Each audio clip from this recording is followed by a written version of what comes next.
পাপ ছেড়ে দেওয়ার উপায় আমাদের আজকে বলছিলাম আলোচ্য বিষয় দুইটা দাঁড়াইছে। প্রথম অংশ পাপ, দ্বিতীয় অংশ পাপ ছেড়ে দেওয়ার উপায়। এ হলো দ্বিতীয় অংশ, মানে শেষ অংশ। পাপ ছেড়ে দেওয়ার 15টি উপায় আপনাদের সামনে আলোচনা করব। কয়টি? যদিও 70টার বেশি আছে উপায়, আজকে 15টা শুনুন। 1 নাম্বার উপায় তওবা করা। বলেন খালেস তওবা, খাঁটি তওবা। এই তওবাকে বলা হয়, বলেন এই তওবাকে বলা হয় তাওবাতুন নাসুহা। তাহলে এই তওবাটাকে কি বলা হয়? তওবায়ে নাসুহা। তো 1 নাম্বার খাঁটি তওবা করা, খালেস তওবা করা। সূরা তাহরীমের 8 নম্বর আয়াতে আল্লাহ বলেন, ইয়া আইয়ুহাল্লাযীনা আমানু তুবু ইলাল্লাহি তাওবাতান নাসুহা। হে ঈমানদারগণ, তোমরা আল্লাহর কাছে তওবা করো, খাঁটি তওবা। আসা রাব্বুকুম আইয়ুকাফিরা আনকুম সাইয়্যাতিকুম। আশা করা যায় তোমাদের রব তোমাদের সমস্ত পাপগুলো ক্ষমা করে দিবেন। ওয়া ইউদখিলাকুম জান্নাত, তোমাদেরকে জান্নাতে প্রবেশ করাবেন। ইবনে মাজার বর্ণনা 4250 নম্বর হাদিস। قال رسول الله صلى الله عليه وسلم التائب من الذنب كمن لا ذنب له। গুনাহ থেকে যে ব্যক্তি তওবা করে সে কেমন যেন এমন হয়ে যায় তার কোনো গুনাহই নেই। যে ব্যক্তি গুনাহ থেকে তওবা করে সে এমন হয়ে যায় যেন তার গুনাহ নাই। ইবনে মাজার 4251 নম্বর হাদিস। قال رسول الله صلى الله عليه وسلم কুল্লু বানি আদম খাত্তাউন ওয়া খায়রুল খাত্তাইনা আত-তাওয়াবুন। রাসূলুল্লাহ সাল্লাল্লাহু আলাইহি সাল্লাম বলেন, সমস্ত আদম সন্তান পাপী। এই পাপীদের মধ্যে তারাই দামি, তারাই শ্রেষ্ঠ যারা তওবাকারী। আদম সন্তান পাপ করবে, এই পাপ করে যারা তাদের মাঝে তারা দামি, তারা শ্রেষ্ঠ যারা পাপ করার পর তওবা করে। বাদশা হারুনুর রশিদ কাবা ঘরের পাশে দাঁড়ায় বলতেন, আল্লাহুম্মা আনা আনা ওয়া আনতা আনতা। নফাতুল আরবে আছে ঘটনাটা দেখবেন, না? আল্লাহুম্মা আনা আনা ওয়া আনতা আনতা। বাদশা হারুন রশিদ বলতেন, আল্লাহ আমি আমি, তুমি তুমি। কাঁদতেন, প্রচুর কাঁদতেন, আর বলতেন আল্লাহ আমি আমি, তুমি তুমি। মানে কি? মানে হলো আল্লাহ আউয়াদু বিয-যামবি ওয়া আনতাল আউয়াদু বিল মাগফিরা। আল্লাহ আমি তো বারবার গুনাহ করি আর তুমি কত মহান, বারবার মাফ করে দাও। তাহলে গুনাহ থেকে তওবা করব, পাপ থেকে তওবা করব। আদম সন্তানের মধ্যে তারা দামি যারা পাপ থেকে তওবা করে। আল্লাহ আমাদের সকলকে বেশি থেকে বেশি তওবা করার তৌফিক দান করুন। আপনি যদি মনে করেন হুজুর আমার একটা গুনাহ নাই, তাও পড়বেন আস্তাগফিরুল্লাহ ওয়া আতুবু ইলাইহি, তাও আপনি তওবা করবেন। যদি মনে করেন যে আমার একটা গুনাহ নাই, তাও তওবা করবেন। এটাই শিক্ষা আমাদের জন্য। আমাদের নবীর আগে পরে কোনো গুনাহ নাই। আমাদের নবীও 100 বার কোনো বর্ণনায় 70 বার ইস্তেগফার এবং তওবা করতেন আল্লাহ। ইবনে মাজাহ 4253 নম্বর হাদিস।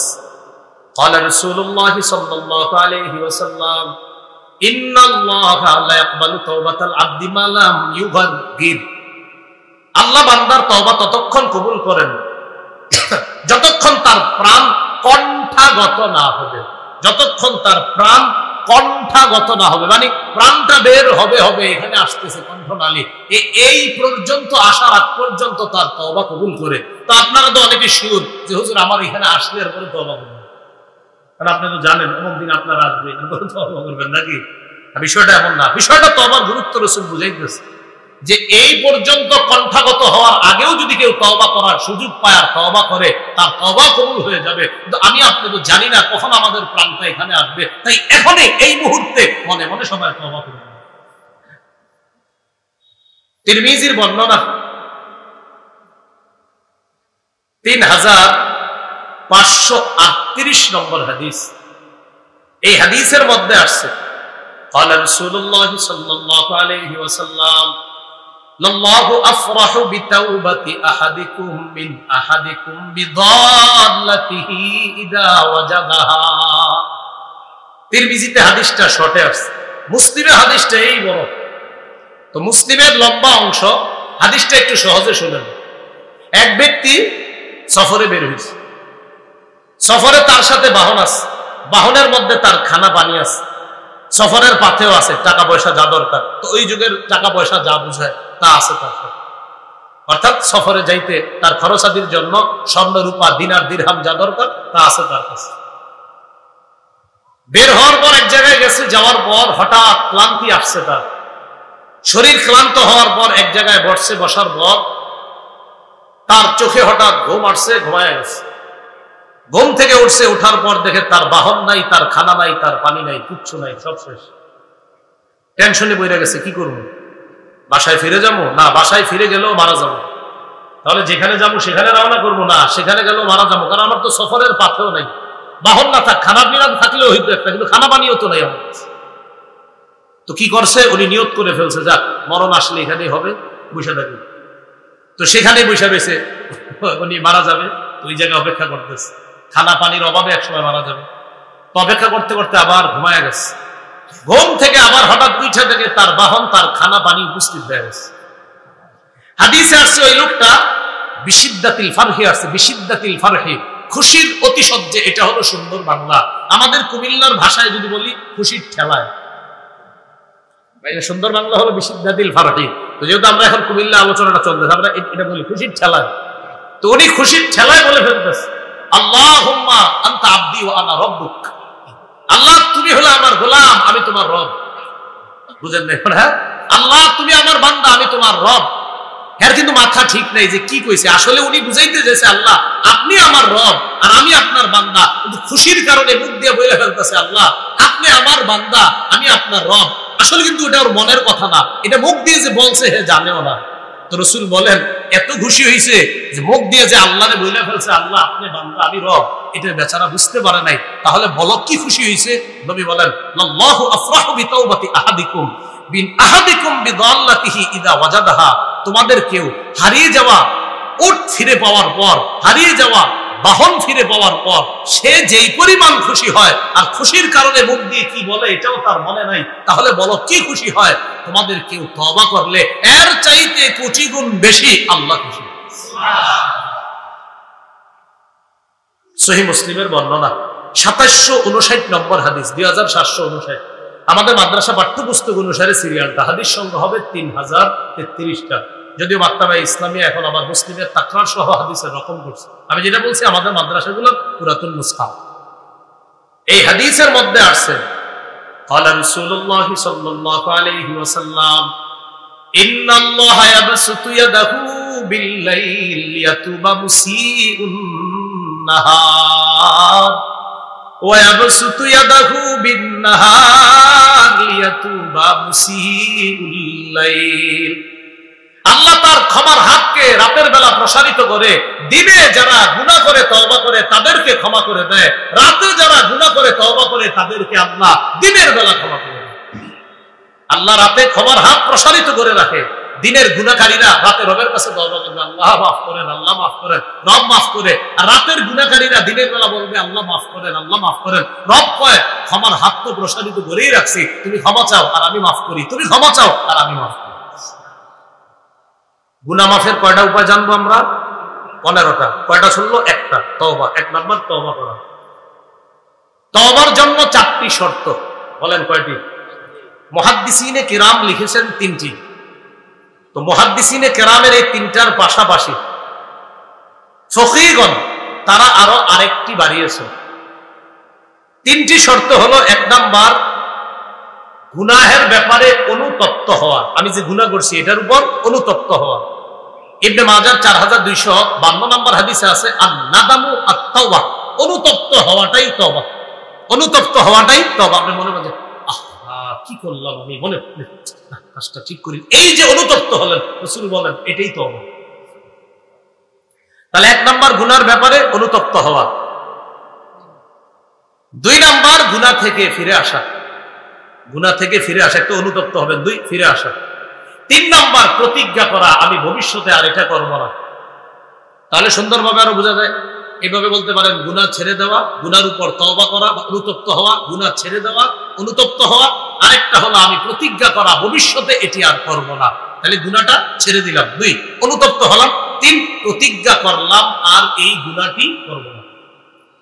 4 আরেকটা বাড়িয়েছে উলামায়ে কেরামের, বিজ্ঞ উলামায়ে কেরামের আরেকটা, যদিও এটাই জরুরি ছিল 4 নাম্বার। বান্দার হক নষ্ট করা জাতীয় গুনাহ যদি থাকে তো ওই বান্দার কাছ থেকে মাপ চেয়ে নেওয়া।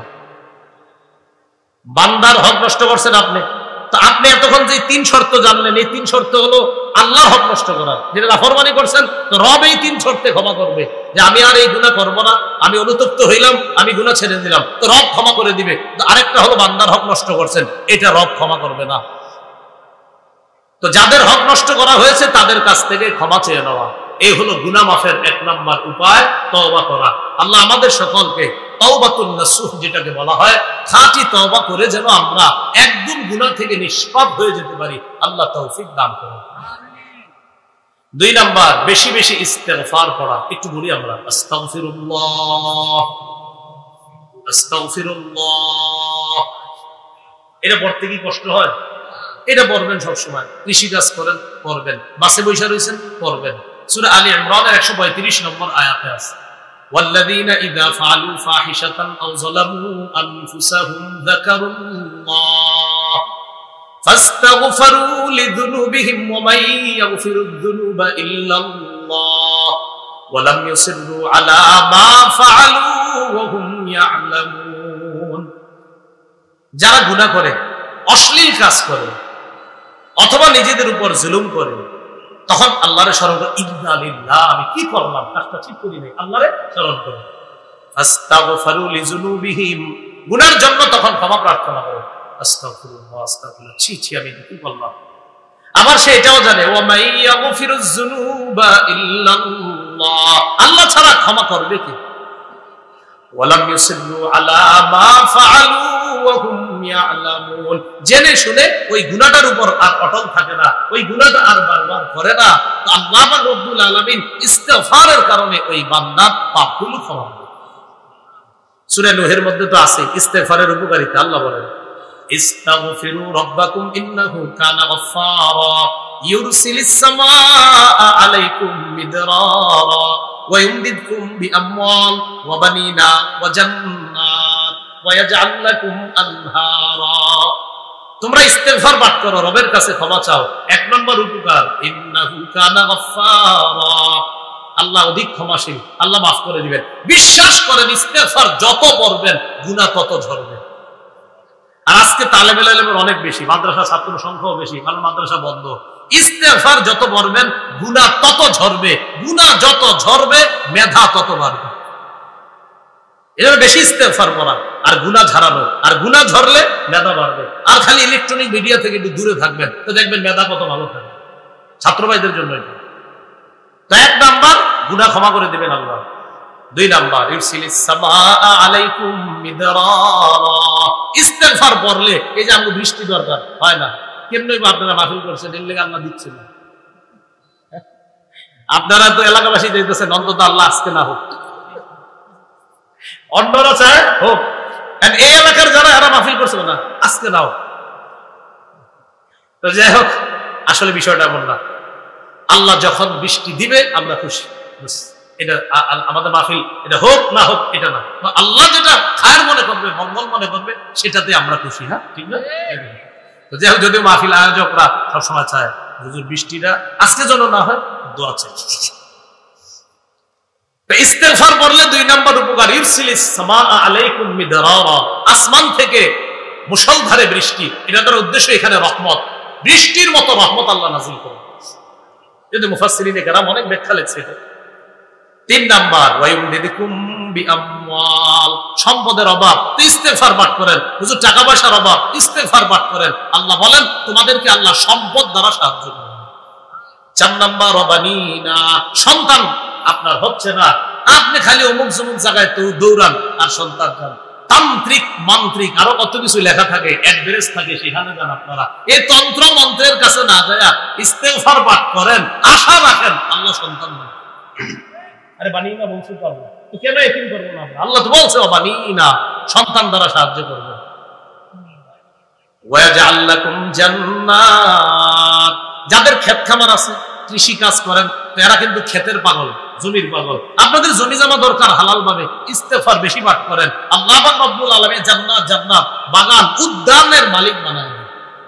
এখানে প্রথম তাফসীর হলো দুনিয়াতে উদ্যান। ওই যেই জাতিকে আল্লাহ বলছে তাদেরকে আল্লাহ ওয়াদা করছে, তোমাদের তো বাগান দরকার, উদ্যান দরকার, আমি আল্লাহ তোমাদেরকে উদ্যান বাগান দিয়ে সাহায্য করার ওয়াদা করি। তাহলে গুনাহ মাফের 2 নাম্বার উপায় ইস্তেগফার পড়া। 3 নাম্বার উপায় আমার সাথে একটু বলেন ক্ষমা পাওয়ার আশায় ক্ষমা চাওয়া। সুন্দরভাবে আবার মনে রাখবেন, বলেন ক্ষমা পাওয়ার আশায় ক্ষমা চাওয়া। সহিহ তিরমিজির বর্ণনা 3540 নম্বর হাদিস। আল্লাহ পাক রব্বুল আলামিন হাদিসে কুদসির মধ্যে বলেন, ইয়া আদম ইন্নাকা মা দাউতানি ওয়া রাজাউতানি গফারতু লাকা আলা মা কানা ফিকা ওয়ালা উবালি। হে আদম সন্তান, তুমি যতক্ষণ ক্ষমার আশায় আমাকে ডাকতে থাকো। আবার বলছি, আল্লাহ বলেন তুমি যতক্ষণ ক্ষমার আশায় আমাকে ডাকতে থাকো, আমি তোমাকে ততক্ষণ ক্ষমা করতেই থাকো। আর আমি আল্লাহ এতে কোনো পরোয়া করি না। আমার বান্দা ক্ষমার আশায় আমারে ডাকবে আর আমি ক্ষমা করব না, এটা হতে পারে না। তুমি ক্ষমার আশায় যতবার ক্ষমা চাও আমি ততবার তোমাকে ক্ষমা করি, এতে আমি আল্লাহ কারো পরোয়া করি না। এরপরে আল্লাহ বলেন, ইয়া আদম লাউ বালাগাত যুনুবুকা আনানাস সামা সুম্মা ইস্তাগফারতানি গফারতু লাকা আলা মা কানা ফিকা ওয়ালা উবালি। আকাশের চূড়ায় গিয়ে যদি তোমার গুনাহ পৌঁছে যায় আর তুমি যদি আমার কাছে ক্ষমা চাও ক্ষমার আশায়, আমি এই পরিমাণ গুনাহ তোমাকে মাফ করে দিতে আমি আল্লাহ কারো পরোয়া করি না। তাহলে 1 নাম্বার তওবা করা, 2 নাম্বার ইস্তেগফার করা, 3 নাম্বার ক্ষমা পাওয়ার আশায় ক্ষমা চাওয়া। 4 নাম্বার গুনাহ মাফের উপায় রাসূলুল্লাহ সাল্লাল্লাহু আলাইহি সাল্লামের অনুসরণ করা। তো এই যুগে অনুসরণ হলো রাসূলের সুন্নাহের অনুসরণ করা। সূরা আলী ইমরানের 31 নম্বর আয়াতে আল্লাহ বলেন, কুল ইন কুনতুম তুহিব্বুনাল্লাহা ফাত্তাবিউনি ইউহিব্বুকুমুল্লাহ ওয়া ইয়াগফির লাকুম যুনুবাকুম। নবী আপনি বলেন, তোমরা যদি আল্লাহকে ভালোবাসো, ফাত্তাবিউনি, তোমরা যদি আল্লাহকে ভালোবাসো, ফাত্তাবিউনি, তাহলে আমি নবীর অনুসরণ করো। লাভ কি? ইউহিব্বুকুমুল্লাহ, আল্লাহ তোমাদেরকে ভালোবাসবেন। ওয়া ইয়াগফির লাকুম যুনুবাকুম, তোমাদের গুনাহগুলো আল্লাহ মাফ করে দিবেন। তাহলে রাসূলের সুন্নাহের অনুসরণ যদি প্রকৃতভাবে করতে পারি আল্লাহ গুনাহ মাফ করবেন। সুন্নাহের প্রকৃত অনুসরণ করার জন্য আলেমদের সংস্রবে যাওয়ার কোনো বিকল্প নেই। আলেমদের কাছে যাইতে হবে, তাদের কাছে গিয়ে শিখতে হবে। গুনাহ মাফের 5 নাম্বার উপায় আযান দেওয়া।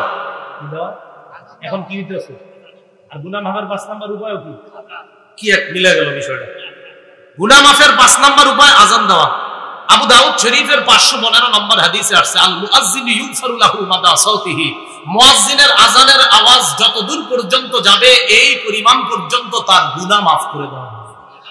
তার মানে গুনাহ মাফের একটা বিচার বোঝানো হয়েছে, প্রচুর গুনাহ তার মাফ করে দেবে। এজন্য সবাই আযান দেওয়ার চান্স নেবেন, বাকি বিশুদ্ধভাবে, অশুদ্ধভাবে না। বিশুদ্ধভাবে আযান শিখে আযান দিবেন এই নিয়তে যেন গুনাহ মাফ হয়। এজন্য মুয়াজ্জিন শব্দের যে ফজিলত, আমার একটা বয়ান আছে আপনারা দেখছেন, এটা আযান সম্পর্কে যে হয়রান করার মতো ফজিলত মুয়াজ্জিন। কিন্তু আমাদের দেশে মুয়াজ্জিনের চাকরি যে করে উনিও কয় না আমি মুয়াজ্জিন, আবার যে মেয়ে বিয়ে দেয় উনিও কয় না আমার মেয়েটাকে মুয়াজ্জিনের কাছে বিয়ে দেব। আবার কারো সন্তান যদি মুয়াজ্জিনের চাকরি করে উনিও বলেন আমার ছেলে মুয়াজ্জিন, কেন বলেন না? হ্যাঁ, এগুলো অন্যায়, এগুলো ঠিক না। মুয়াজ্জিনের কথা কেন বলবেন না? আমান আহসানু কাওলাম মিম্মান দাআ ইলাল্লাহি ওয়া আমিলা সালিহান। 2 নাম্বার ব্যাখ্যা। 1 নাম্বার এই আয়াতের উদ্দেশ্য মুহাম্মদ সাল্লাল্লাহু আলাইহি সাল্লাম, 2 নাম্বার উদ্দেশ্য মুয়াজ্জিন সাহেব। এই আয়াতে 2 নাম্বার উদ্দেশ্য মুয়াজ্জিন সাহেব। আমাদের আয়েশা সিদ্দিকা বলেছে এই আয়াতের দ্বিতীয় উদ্দেশ্য আল মুআজ্জিনুনা সুলাহা, মুয়াজ্জিন সাহেব। তাহলে মুয়াজ্জিন আমি এটা বলতে লজ্জা করি, এটা ঝামেলা আছে। দেশের মানুষ, এলাকার মানুষ মুয়াজ্জিনই করো, নাউজুবিল্লাহ, সাবধান। এটা দ্বীনের সাথে তামাশা করা মানে মুয়াজ্জিনই করো মানে উনি তো দামি কাজ করতেছে, আমার চেয়ে দামি কাজ করে, আল্লাহর কসম আমার চেয়ে দামি কাজ করতেছে। কিভাবে এটা ছোট করে দেন? আমি এখন আমান আহসানু কাওলান এই আয়াতের মেজদাক আমি কথা বলি, আমার চেয়ে দামি তিনি, মুয়াজ্জিন তিনি। সাবধান, কিভাবে না। 5 নাম্বার আযান দিলে গুনাহ মাফ, এটা 5 নাম্বার। 6 নাম্বার যদি পারেন আজকে এশার নামাজের পর অতিরিক্ত 2 রাকাত নামাজ পড়বেন। কথার কথা আজকে বলছি, আপনি আজকে জরুরি না, কালকে পড়ুন যখন পারেন। 2 রাকাত নামাজ পড়া, 2 রাকাত নামাজ সুন্দরভাবে ওযু করে 2 রাকাত সালাত আদায় করবেন। আবু দাউদের 1521 নম্বর হাদিসে আছে, নবীজি বলেন, মা মিন আবদিন ইউজনিবু যামবান ফায়ুহসিনু তুহুরা ফায়াকুমু ফায়ুসাল্লি রাকাতাইন ইল্লা গাফারাল্লাহু যামবা। কোন ব্যক্তি গুনাহ করছে, গুনাহ করার পর সুন্দরভাবে ওযু করছে, ওযু কইরা 2 রাকাত নামাজ পড়ছে, নামাজ পড়তে দেরি, তার গুনাহ মাফ হইতে দেরি হয় না, আল্লাহ গুনাহগুলো মাফ করেন। 7 নাম্বার 5 ওয়াক্ত ফরজ নামাজ আদায় করা। সহিহ বুখারীর বর্ণনা 526 নম্বর হাদিস, এক ব্যক্তি নবীর কাছে আইসা কয়, হুজুর আমি অপরাধ করছি, আমি শেষ। ওই মুহূর্তে আল্লাহ সূরা হুদের 114 নম্বর আয়াত নাযিল করে দিয়েছে, ওয়াকিমিস সালাতা তারাফাইন নাহারি ওয়া যুলাফাম মিনাল লাইল। দিনের 2 অংশে সালাত আদায় করো, রাতের কিছু অংশে, মানে ফজর থেকে একদম এশা পর্যন্ত এই নামাজ আদায় করো। ইন্নাল হাসানাত, ইন্নাল হাসানাত, এই জায়গা ইন্নাল হাসানাত, এই 5 ওয়াক্ত নামাজ ইউযহিবুনাস সাইয়্যাত, পাপগুলোকে ক্ষমা করে দেয়। তুমি যেই পাপ করে আসছো, ওই যে এক ব্যক্তি আসছে, তুমি 5 ওয়াক্ত নামাজ ঠিকমতো পড়ো, আল্লাহ এই পাপ মাফ করে দেবে। ওই সাহাবী নবীজিরে বললেন, হুজুর আলিয়া হাজা, এটা কি শুধু আমার জন্য এই বৈশিষ্ট্য?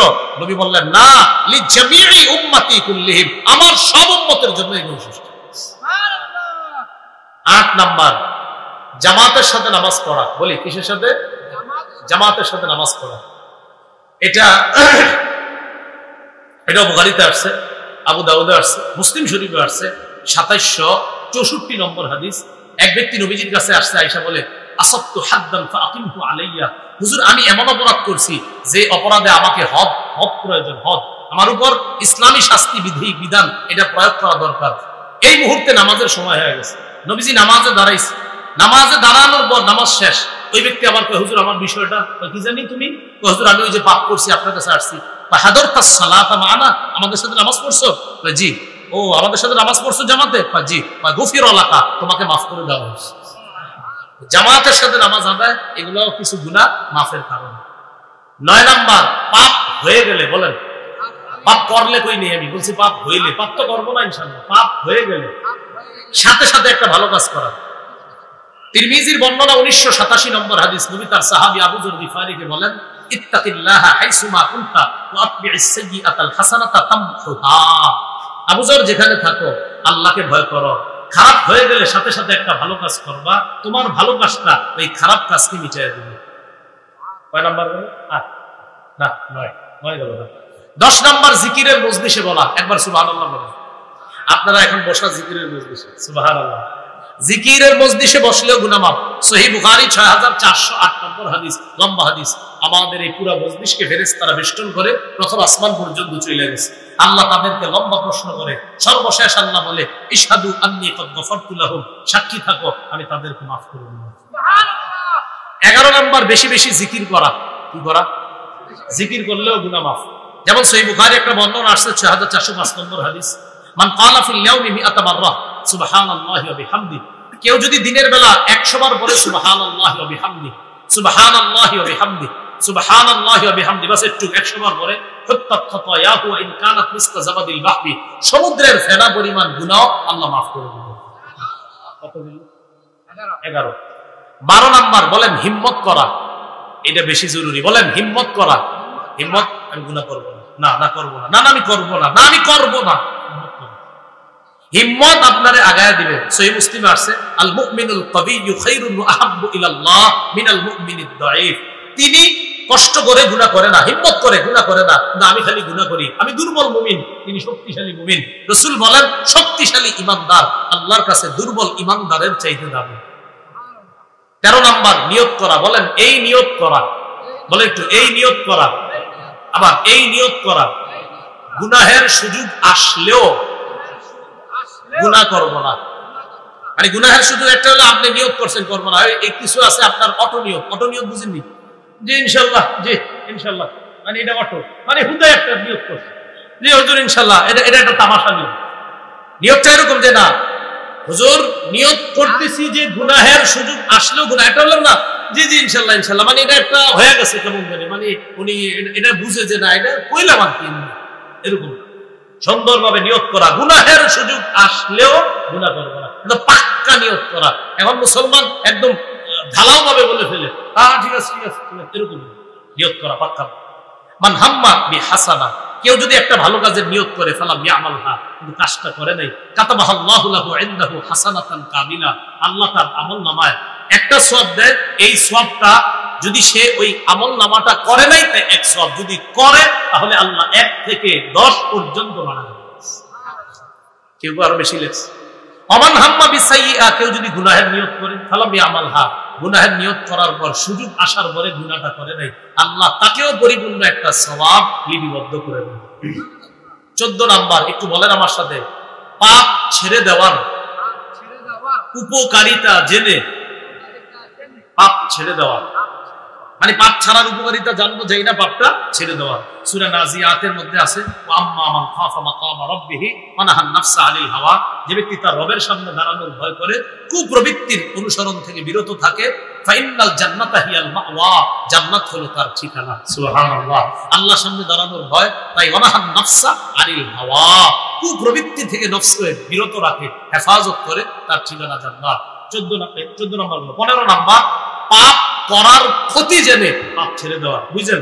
14 নম্বরটা বলছি পাপ ছাড়ার উপকারিতা জেনে পাপ ছেড়ে দেওয়া, আর 15 নম্বরটা পাপ করার ক্ষতি জেনে পাপ ছাড়া। এটা গেল ছাড়ার উপকারিতা জেনে ছাড়া, আর এটা হলো পাপ করার চিন্তা করে সে কি পাঠাইছে এই টেনশনে পাপগুলা ছেড়ে দেওয়ার চেষ্টা করা। 15টা উপকার, 15টা ছেড়ে দেওয়ার কারণ জানলাম, পাপের কথা বললাম। আচ্ছা আচ্ছা, ঠিক আছে। আল্লাহ আমাদের সকলকে পাপ মুক্ত ভাবে যেন আমরা আমাদের জীবনটা গঠন করতে পারি তৌফিক দান। এটা ঘোষণা দেওয়ার জন্য বলা হয়েছে। আমার সংকলন করা মিম্বরে আমানত যারা অনলাইন থেকে সংগ্রহ করেছেন আলহামদুলিল্লাহ, যারা সংগ্রহ করতে পারেন নাই তারা ওই গাড়ি থেকে গাড়ির কাজ না ভাঙ্গা সংগ্রহ করতে পারেন। হ্যাঁ, গাড়ির কাজ ওই যে যা পারেন ইনশাল্লাহ একটু সহযোগিতা করেন। ভলান্টিয়াররা কোথায়? একটু যান সবাই, একটু সহযোগিতা করেন। আর যারা কিতাব দিবেন আপনারা কিন্তু গাড়ির কাজ ভাঙবেন না, কারণ গাড়ি আমার না, কাজ ভাঙলে জরিমানা দিতে হবে। যে ভাঙবেন সে জরিমানা দিয়ে দেবে। ভাই মা বাবার লেগে দোয়া চাইছে, 500 টাকা দিয়েছে। ভাই মা বাবার লেগে দোয়া চাইছে, 500 টাকা দিয়েছে। কিফায়াতুল্লাহ ভাই মা বাবার জন্য দোয়া চেয়েছে, 500 টাকা।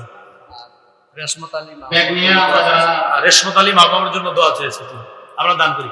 মিম্বরে আমানত বিষয়ে জানতে চেয়েছে, প্রথম খণ্ড সন্তানের। আবু হুরায়রা রাদিয়াল্লাহু তাআলা যখন নবী ঘোষণা করলেন কে আছে আমার এই কথাগুলা শুনবা, নিজে আমল করবা অথবা অন্যকে শিখাইয়া দিবা, সাহাবী আবু হুরায়রা বললেন আমি আছি। এবার আবু হুরায়রা রাদিয়াল্লাহু তাআলা বলেন ফাআখাযা বিয়াদি, নবী আমার হাত ধরছে। একজন নবী তার সাহাবীর হাত এইভাবে ধরা, কতটা মায়া, কতটা মহব্বত। বলতেছে আমার হাত নবীজি ধরছে। এভাবে ধরার পর বাবা সন্তানকে যেমন শিখায় কত সুন্দর করে করে, আল্লাহ রাসূল তার ছাত্র আবু হুরায়রাকে হাত ধইরা আদা খামসা গনে গনে 5টা জিনিস শিখাই দিতেছে। আবু হুরায়রা এমন এমন করবা, এটা করবা, এটা করবা না, এইভাবে কেমন যেন একজন শিশুকে যেইভাবে শিখায় এইভাবে নবী তার বিখ্যাত সাহাবী এবং বিখ্যাত ছাত্র, হাদিসের ছাত্র আবু হুরায়রা রাদিয়াল্লাহু তাআলা আনহু হাত ধরে গনে গনে 5টা গুরুত্বপূর্ণ কথা শিখাইছে। নবীজি বললেন 1 নাম্বার, ইত্তাকিল মাহারিমা তাকুন আবাদান নাস। আবু হুরায়রা হারাম জিনিস থেকে বাঁচবা, হারাম কথা কর্ম কাজ, হারাম মজলিস এগুলা থেকে বাঁচবা। হারাম কথা বলবো না, হারাম কথা শুনবো না, হারাম মজলিসে বসবো না। হারামের আলোচনা যে মজলিসে হয়, যারা শুধু হারাম কাজ কর্ম গান বাদ্য, সেখানেও আমরা যাব না ইনশাআল্লাহ। 1 নাম্বার হারাম থেকে বাঁচো। তো এই হারাম দ্বারা কথা কর্ম কাজ পোশাক খাদ্য যত হারাম এগুলা থেকে বাঁচো। কি হবে? নবীজি বললেন তাকুন আবাদান নাস, তুমি এই পৃথিবীর মানুষের মাঝে সবচেয়ে শ্রেষ্ঠ আবেদ, আল্লাহর শ্রেষ্ঠ ওলি হয়ে যাবে। 2 নাম্বার, ওয়ারদা বিমা কাসামাল্লাহু লাকা তাকুন আগনান নাস, আল্লাহ তোমার বন্টনে যা দিছে এতে তুমি সন্তুষ্ট থাকো, এই পৃথিবীর মানুষের মাঝে তুমি সবচেয়ে স্বনির্ভর, মনের দিক থেকে সবচেয়ে ধনী মানুষ হয়ে যাবে। 3 নাম্বার, ওয়া আহসিন ইলা জারিকা তাকুন মুমিনা, প্রতিবেশীর সাথে উত্তম আচরণ করবা, খাঁটি ইমানদার হয়ে যাবা।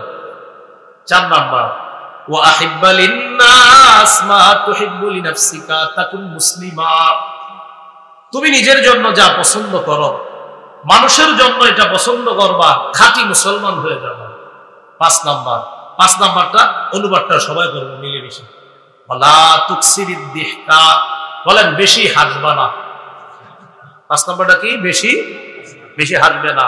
ফাইন্না কাসরাতাদ দিহকি তুমিতুল কলবা, বলেন কেন না? অধিক পরিমাণে হাসি, বেশি হাসা অন্তরকে মৃত বানিয়ে দেয়। তাহলে বলেন তো, অন্তর মৃত বানিয়ে দেয় কি কাজ করলে? বেশি হাসলে কি ক্ষতি? অন্তর মৃত। এই 5টার মধ্যে 1 নাম্বার, হারাম কথা, কর্ম, কাজ, পোশাক, খাদ্য থেকে বাঁচো। খাঁটি ইবাদত, তুমি শ্রেষ্ঠ ইবাদত গুজার হবা, আল্লাহর শ্রেষ্ঠ ওলি হয়ে যাবা। আল্লাহ আমাদের সকলকে ছোট বড় সব ধরনের পাপ ছেড়ে দিয়ে আমরা যেন আল্লাহর ওলির খাতায় নামটা লেখাতে পারি, আল্লাহ তৌফিক দান করুন। এবার